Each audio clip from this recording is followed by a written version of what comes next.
bari dek dihudangkeun deui dinasti Kesultanan Banten. Geus disiap Banten akan bangun kembali. Geus aya rajana sultanna.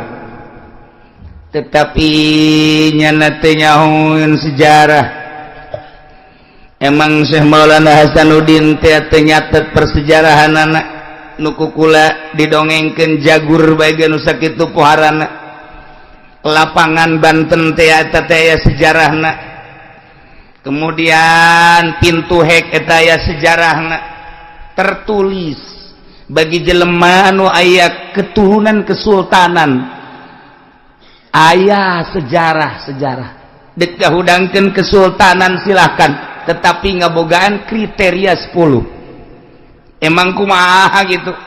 Nu mantap ketika muncul kesultanan Banten teh nu nyaho hanya tertawa. Silakan bae ngan moal aya kekuatan.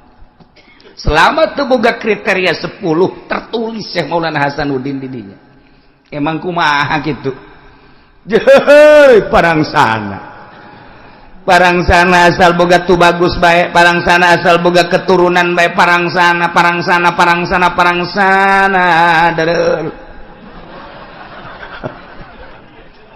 Atuh henteu asal horeng ngebogaan kriteria arahna ka mana ieu teh kesultanan teh di samping ngabogaan turunan teh kudu nu kumaha tercatat Syekh Maulana Hasanuddin.